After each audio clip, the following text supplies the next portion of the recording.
오늘 이 말씀에 보면 바로 그런 내용이 나와요. 베드로가 본문에 등장하는 인물입니다. 지금까지의 베드로의 인생을 이렇게 쭉 보게 되면, 이젠 베드로는 그 어느 때보다도 잘 준비된 예수의 제자가 됐구나, 이렇게 우리가 생각할 수 있어요. 한번 간단히 훑어보면, 어부였던 베드로가 예수님이 나를 따라오너라, 내가 너로 사람 낚는 어부가 되게 하리라, 그러니까 예수님을 따라 나섰죠. 그러면서 많은 것을 예수님으로부터 가르침을 받으며 배웠고, 그리고 놀라운 일들을 경험했습니다. 그렇죠? 예수님이 하늘과 땅의 권세를 가지시고 행하신 그 모든 기적들, 그걸 다 경험을 했어요. 12제자가 같이 그런 삶을 나누는데, 그 중에서도 베드로는 소위 얘기하는 이너서클, 베드로와 요한, 야고보, 이 세 사람 이너서클 중에 한 사람으로서 다른 제자들이 경험하지 못한 것까지 경험을 했습니다. 가령 예를 들어서 변화산상에서 예수님이 변화된 것도 경험을 했어요. 그러니까 제자 중에 수제자급에 속한다 볼 수 있는 베드로, 그는 예수님이 십자가의 고난을 앞에 두고 제자들에게 경고하실 때에 이런 경고를 하셨잖아요. 이제 그 목자를 치리니 양들이 다 흩어지리라. 즉 예수님이 붙잡혀 가실 때에 제자들이 다 흩어질 것을 얘기해 주셨을 때에 베드로는 아주 자신 있게 얘기했죠. 다 버릴지라도 나는 그리하지 않겠나이다. 예수님께서 베드로에게 퍼스널리 또 예고를 해 주십니다. 오늘 이 밤 닭이 2번 울기 전에 내가 나를 3번 부인하리라. 그때도 베드로는 자신만만했어요. 그래서 힘있게 말했다, 이렇게 기록이 되어 있는데, 어떤 말을 했냐면 내가 주와 함께 죽을지언정 주를 부인하지 않겠나이다. 그랬던 베드로가 그만 예수를 모른다고 3번씩이나 부인을 했습니다.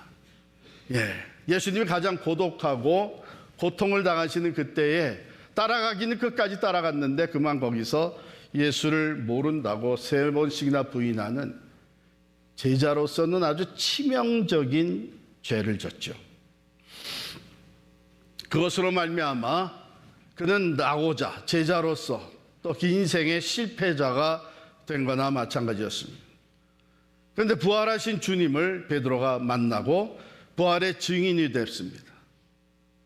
그럼에도 불구하고 오늘 요한복음 21장 맨 앞부분에 보면 이런 말이 기록이 돼요. 21장 맨 앞부분, 이것은 부활하신 후에, 부활하신 주님을 만난 후에 이야기입니다. 그 후에 예수께서 디베랴 호수에서 또 제자들에게 자기를 나타나셨으니 나타내신 일은 이러하니라. 시몬 베드로와 디두모라 하는 도마와 갈릴리 가나 사람 나다나엘과 세베대의 아들들과 또 다른 제자들이 함께 있더니, 예수 부활하신 주님을 만난 사람들이 같이 있는 자리에서 3절에 보면 시몬 베드로가 나는 물고기 잡으러 가노라. 어부의 생활로 돌아가는 거예요. 자기가 지은 죄가, 자기가 지은 이 치명적인 잘못으로 인해서 그는 부활하신 주님을 만났지만 스스로 예수의 제자라고 할 자격이 더 이상 없다, 이렇게 판단한 것이죠. 그런데 주님이 거기에 찾아오셨어요. 그리고 우리가 잘 아는 대로 3번씩이나 내가 나를 사랑하느냐, 내가 나를 사랑하느냐, 내가 나를 사랑하느냐 물으시면서 내 어린 양을 먹이라, 내 양을 치라, 내 양을 먹이라. 이 양들은 바로 얼마 전에 예수님께서 생명을 쏟아 바쳐 주신 양들, 귀한 양들입니다. 그런데 그 양들을 베드로에게 맡겨주셨다고 하는 것은 베드로의 잘못을 다 용서하시고 회복시켜 주시는 사건이에요.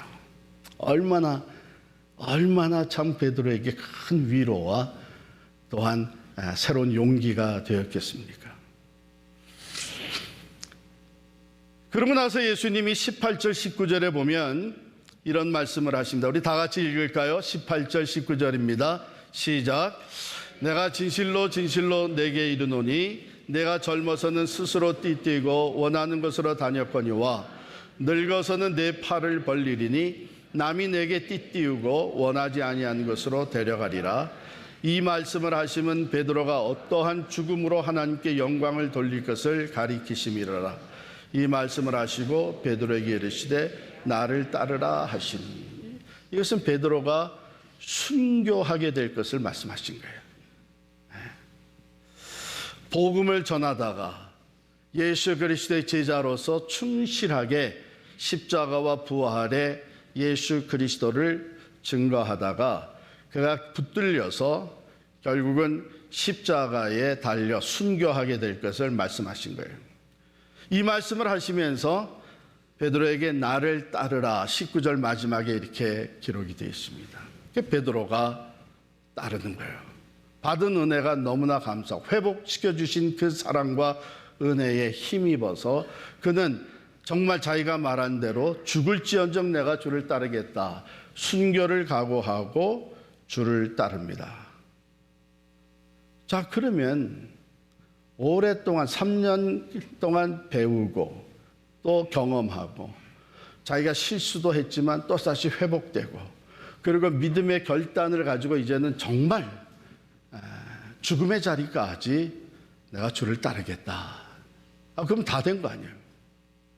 다 된 거예요. 그런데 오늘 말씀 20절에 보면 이런 기록이 있습니다. 베드로가 돌이켜. 그러니까 그 주님이 따르라 해서 그 주님을 따르다가 돌이켜서 누구를 봤나 하면 함께 따르는 제자 중에 한 사람 사도 요한을 본 거예요. 사도 요한을 보면서 베드로가 궁금증이 생겼어요. 근데 단순히 궁금증만은 아니고 조금 비교의식이 싹 텄어요. 그래서 예수님께 묻습니다. 이 사람은 어떻게 되겠습니까? 그냥 우리 쉬운 말로 하면은 따라가다. 선생님, 나는 십자가 순교하겠다고 말씀을 하셨는데 얘는 어떻게 되겠습니까? 바로 그것이 끝까지 남아 있었던 문제입니다. 우리도 말이에요. 은혜를 많이 경험을 하고 또 실수도 하고 주님이 또 용서해 주시고 다시 회복시켜 주시고 또 굳건한 믿음의 결단을 가지고 이젠 정말 주님만 바라보고 따라가겠다 했던 이 마음에 종종 찾아와서 우리의 그 발목을 끝까지 잡으려고 하는 것이 뭐냐면 다른 사람에 대한 관심 그리고 그 사람과의 비교의식이에요. 다른 사람들도 많이 있는데 이 제자들이 다 사실은 따랐는데 왜 하필이면 요한을 지적하면서 얘는 어떻게 되겠습니까? 이렇게 물었을까요? 평상시에 이 두 사람은 라이벌 의식을 가지고 있었어요. 그래서 누가 더 주님의 사랑을 받느냐, 누가 더 수제자로서의 자격을 갖췄느냐, 이런 생각이 저희 자신들에게 있었던 겁니다. 자, 그것을 아신 예수님이 대답을 하십니다. 22절에 보면 예수께서 이르시되 내가 올 때까지 그를 머물게 하고자 할지라도 네게 무슨 상관이냐, 너는 나를 따르라 하시더라. 이 말씀이 형제들에게 나가서 그 제자는 죽지 아니하겠다 하였으나 예수의 말씀은 그가 죽지 않겠다 하신 것이 아니라 내가 올 때까지 그를 머물게 하고자 할지라도 네게 무슨 상관이냐 하신 것이라 그랬어요. 더더욱 이 말씀이 조금 오해가 되어서 퍼져나갔던 이유는요. 12사도들이 하나씩 순교를 당하고 죽어갔는데 마지막까지 살아있었던 사도가 누구예요? 요한이에요. 그러니까 사람들의 생각, 정말 그때 얘기하신 것이 이 의미인가? 그러면 요한은 예수님이 다시 올 때까지 살아있을 거란 얘기인가? 이런 생각이 자연히 들었던 거죠. 그런데 주님이 하신 말씀의 뜻은 그게 아니라는 것이죠. 다른 사람 보지 마라. 남하고 비교하지 마라. 너는 나를 바라보고 나만 따라와라. 그런 말씀이에요. 베드로가 돌이켜 우리가 주님을 섬기다가 돌이켜서 상황을 바라보기도 하고 다른 사람을 보기도 하고 이러면서 비교하기도 합니다. 그때에 우리의 삶에는 어떤 현상들이 일어나면 다른 사람하고 비교해서 내가 조금 우월하다 느껴지게 되면 행복감이 찾아와요. 다른 사람을 비교해서 내가 좀 모자라다 하게 되면 불행감이 와요. 이게 우리 인간의 모습입니다. 이게 상대적인 행복감 또는 상대적인 불안과 불행, 이것이 우리에게 있는 거예요. 그런데 이게 거기서 그치는 것이 아니라 내가 다른 사람보다 좀 우월하다 해서 행복감이 들어올 뿐만 아니라 교만해지기 쉬운 것이 우리 인간입니다. 또 반대로 내가 좀 모자라다 하게 되면 의욕을 상실하기 쉬운 것이 또 우리 인간의 모습입니다. 주님은 그것을 너무 잘 아셨어요. 그래서 베드로에게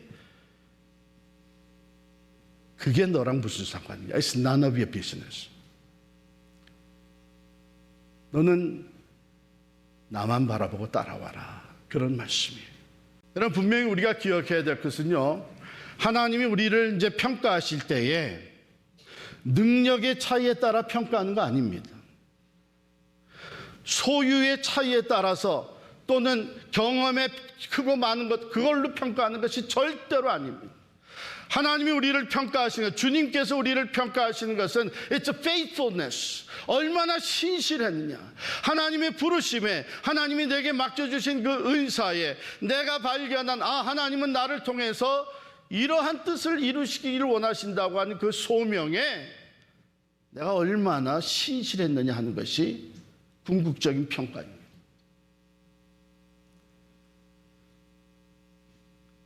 그것이 얼마나 중요했으면 예수님은 베드로에게 크게 야단을 치듯이 얘기를 하셨어요. 내가 올 때까지 그를 머물게 하고자 할지라도 내게 무슨 상관이냐. 여러분, 이 음성을 우리가 들을 수 있기를 바랍니다. 참 감사한 것은 목회를 시작해서 모든 면에 다른 사람에 비해서 뛰어나기를 원하는 이 비교의식, 경쟁의식을 가지고 열심히 뛰었던 저에게 우리 필그림 교회를 개척하기 전 1997년에 개척을 했잖아요. 그 1년 전에 포커싱 리더스라고 하는 워크숍에 참석하게 하셨어요. 미국 목사님들과 함께 한 9개월 동안 한 달에 한 번씩 만나면서 초점을 맞춘 지도자, 포커싱 리더스라고 하는 것에서 제가 저를 발견하게 됐습니다. 그건 다른 것이 아니라 다 많은 목회자들을 부르셨지만 그 중에 한 사람으로 나를 부르신 목적은 뭔가? 하나님은 내가 어떤 목회를 통해서 하나님의 나라에 기여하기를 원하시는가? 그때 발견한 것이 평신도 사역입니다. 하나님께서 보내주시는 우리 성도들 한 사람 한 사람을 내가 발견한 것처럼 자기 자신을 향한 하나님의 목적, 그 소명을 발견하게 해주고 그것을 따라 섬길 수 있는 평신도 사역자로 세우는 것이 제게 주어진 하나님의 소명이라는 것을 깨닫게 됐어요.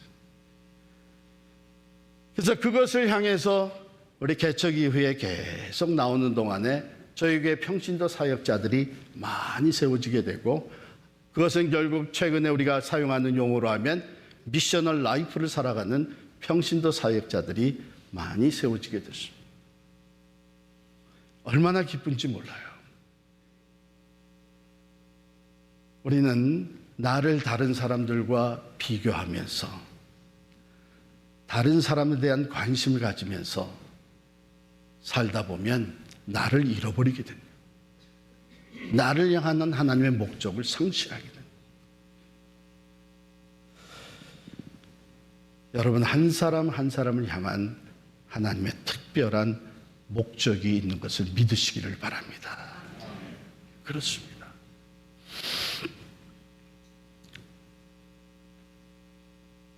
우리 모두는 다 하나님이 독생자 예수 그리스도를 내어주시기까지 사랑하는 하나님의 자녀들입니다.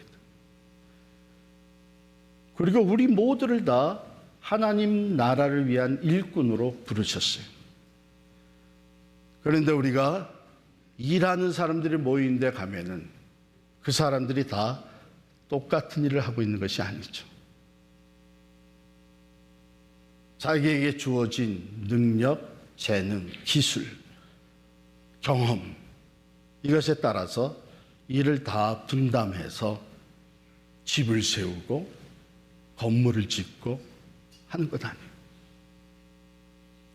그와 같이 하나님께서는 우리 한 사람 한 사람을 향한 특별한 계획을 가지시고 사명을 줘요. 우리는 그것을 먼저 발견할 수 있기를 바랍니다. 그래서 그것을 위해서 살아갈 수 있기를. 다른 사람하고 비교하는 동안에 때로는요, 이 비교의식이 너무 커지고 거기에 따라서 나 자신의 부족함에 눌리기 시작을 하면 많은 사람들이 우울증으로 빠져들어갑니다. 자기의 존재 가치를 상실하고 자기가 할 수 있는 일이 없다고 생각합니다. 전 참 감사한 것이 우리 교회에 많은 연로하신 분들도 자기의 소명을 발견하고 내 남은 삶을 그것을 위해서 살아가는 계속 늘어나고 있는 것이 얼마나 감사한지 모릅니다. 사랑하는 성도 여러분, 우리 한 사람 한 사람은 하나님이 지극히 사랑하시는 존귀한 존재들입니다. 우리 한 사람 한 사람은 하나님이 거룩한 목적으로 쓰시기 위해 하신 일꾼들입니다. 그리고 우리 각자를 향한 하나님의 선하시고 완전하신 계획이 있습니다. 베드로가 할 일이 있고 요한이 할 일이 있습니다. 각자에게 주어진 소명을 따라 사는 것이야말로 하나님 앞에 설 때에 가장 칭찬받는 일이 됩니다. 제가 오래전에 알게 된 이야기 하나를 들려드리겠습니다. 한 어머니가 일찍이 남편을 떠나보내고 외동딸 하나를 데리고 살게 됐어요. 교회 다니면서 신앙으로 딸을 잘 키우고 또한 모든 어려움과 힘든 것을 주님께 맡기면서 믿음으로 생활을 하고 있었습니다. 근데 어렸을 때 잘 따라왔던, 교회를 따라왔던 이 딸이 중고등학생이 되면서 교회를 안 나가기 시작하는 거예요. 교회 나가야지. 엄마, 내가 우선 입시 준비를 하고 그래서 좋은 고등학교에 들어가면 그때 교회 나갈게. 그래서 엄마는 또 그 사랑하는 마음으로 계속 기도만 하는 거예요. 좋은 고등학교 입학을 했어요. 이제 교회 나가야지. 엄마, 고등학생이 돼 보니까 이제 더 중요한 게 좋은 대학에 들어가야 돼. 그러니까 내가 좋은 대학에 들어간 다음에, 그러니까 엄마가 또 속상하지만 일단 어쩔 수 없이 그냥 기도만 하는 거예요. 이 마음을 바꿀 수가 없는 거예요. 기도만 하는. 딸이 결국은 좋은 대학에 입학을 하고 대학을 졸업했을 뿐만 아니라 박사학위까지 갖게 됐어요. 그러고서는 좋은 회사에서 불러줘가지고 아주 좋은 대우를 받으면서 사회생활, 취직을 하게 됐습니다. 엄마가 이제 내가 원하는 거 다 됐으니까 이제 교회에 나가자. 딸이 더 이상 할 말이 없어서 그래요 어머니, 그러면 다음 주일에는 제가 제 차로 어머님을 모시고 교회 가겠습니다. 어머니가 잠이 안 오는 거예요. 너무 좋아서. 그저 그 주일을 기다리는데 주일 아침 딸이 운전을 하고 그 옆에 타고 교회를 가는데 온 세상을 다 얻은 기분이에요. 너무 기쁘고 감사한 거예요. 그 어느 때보다도 큰 은혜를 받으면서 예배를 드린 어머니가 이제 예배 후에 이제 친교실에 가서 사람들을 인사를 나누고 제 딸입니다. 그동안 같이 기도해 주셔서 고맙습니다. 뭐 이런 얘기도 하면서 소개를 한 다음에 내가 늘 하던 일을 좀 하고 가야 될 테니까 그동안 너 여기 친교실 좀 기다려라. 어머니는 그러고 이제 부엌 봉사하는 일을 위해서 들어갔어요. 그동안에 이 딸은 그 친교실에 여기저기 다니면서 사람들이 하는 이야기를 여기 이 얘기도 듣고 저기도 듣고 그러면서 시간을 보내고 기다렸어요. 그리고 어머니가 다 마치고 차를 타고 집으로 돌아가는 길에 어머니가 딸에게 물었어요. 교회 가니까 좋지. 엄마 말할 수 없이 기뻤다. 감사하다. 너 정말 고맙다. 근데 딸이 아무 대답도 안 하는 거예요. 그래서 왜 무슨 일이 있었나 하고서 이제 집에 도착했는데 집에 도착해서 들어가 딸이 엄마에게 이렇게 얘기를 하는 거예요. 엄마, 내가 이제 좀 돈도 많이 벌고 이제 사회생활 이제 든든히 하게 됐으니까 내가 엄마를 정성껏 모실 겁니다. 그렇게 할 테니까 이제 교회 나가지 마세요. 큰 충격을 받았어요. 왜 그러냐? 그랬더니 엄마가 부엌 봉사하는 동안 내가 친교실에서 여기저기 기다리면서 모여서 하는 얘기들을 들었는데 예배를 드리고 나서 그 사람들이 나누는 얘기가 바람직하지가 않습니다. 모여서 다른 사람 험담도 하고 자기 자랑도 하고 세상 얘기하느라고 바쁘고 그런 것은요, 어머님 다른 데 가서도 얼마든지 더 좋은 데가 있습니다. 그러니 교회 나가지 마세요. 어머니가 이 얘기를 듣고 너무 충격을 받았어요. 그래서 가만히 생각하다가 딸에게 이렇게 얘기를 했습니다. 나는 지금까지 평생 예수님만 바라보고 교회를 다녔는데 너는 하루 나가서 참 보고 들은 것도 참 많구나. 주님이 왜 우리에게 베드로에게 해주셨던 말씀을 오늘 들려주실까요? 너는 나를 따르라. 우리의 신앙생활은 지극히 주님과 나와의 관계입니다. 우리가 돌이켜 주님을 바라보던 우리의 눈길이 돌이켜 다른 사람을 바라보고 비교하는 마음이 생기기 시작하면서 우리의 충성심, 우리의 신실함, 주님을 따르는 제자의 마음에는 문제가 생기기 시작을 합니다. 오늘 이 말씀, 하나님께서 나를 사랑하시고 나를 부르셔서 또한 나를 통해서 이루고자 하시는 하나님의 목적이 있다는 것을 기억하시고 여러분과 제가 오직 주님만 바라보고 따라가는 신실한 주의 제자가 되시기를 간절히 축원합니다.